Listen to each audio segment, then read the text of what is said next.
As we go throughout this topic, I can't stress the importance of creating an ethical culture. Now, when we talk about culture, culture refers to how things are done around here, right? How we do things, the procedures that take place.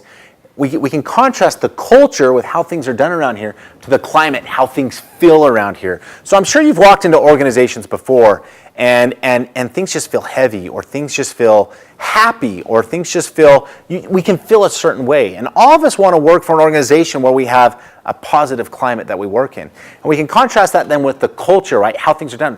Good things are done around here. We like the way that the processes take place within this organization, that the way that people work, right? Whether it's a hardworking culture or a fun culture or whatever it happens to be.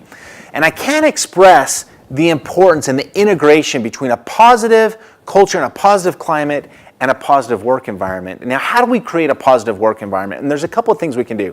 First, we can label and model appropriate behavior. Now, labeling refers to what we say, and modeling refers to what we do. So take this from like a parent-to-child relationship, for example, right? If a parent goes out and says, this is what you should do, and the child might say, okay, right. But then if the parent goes out and says, this is what you should do, and then they model that, they set the example, and I'm going to show you how to do it through my example, then the child is much more likely to respond to that parent's advice than if the parent labels one thing and models something completely different. And it's the same thing for organizations and management today. As we get out and we look at management and the way that we model and the way that we influence and the way that we label, right, it's so important that there's consistency between those things. And as we tie that into ethics, right, if I say what's appropriate and then I'm doing something different, or I say we work hard and then I go and don't work hard, then that sets an inconsistent pattern, which then creates this kind of negative work environment. So first, to create a positive work environment, we need to label and model appropriate behavior. Second, hire good employees. Now, I can't tell you how important it is to hire good employees, because if we go out and we hire somebody that kind of has a mediocre work ethic or has consistently cut corners throughout their career and throughout their education, right? What are the chances that they're going to want to cut corners in our organization? Well, probably pretty high, right? We can look at past behavior to predict future behavior. And so unless there's been some significant change, right, we don't want to hire those type of people. In fact, I believe it was Ross Perot, right, who ran for president of the United States.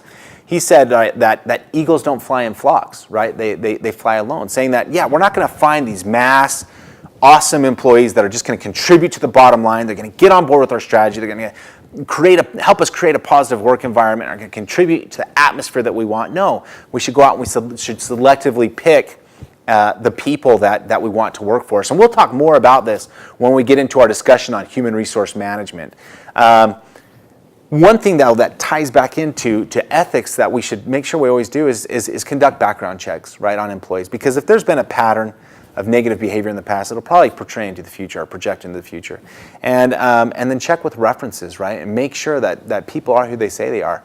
And I've got a number of quotes and a number of research articles and published articles and things like the Financial Times and Wall Street Journal where they show that when people actually go back and do background checks and find out about people and even current employees, they realize that there's been a lot of deceitful activity that takes place with the hiring that takes place. And so people doing things like saying they got an education when they didn't, or manipulating their CV a little bit to make it look better than it actually is. And so we can actually do a lot of good and help the organization to be more ethical by hiring good employees.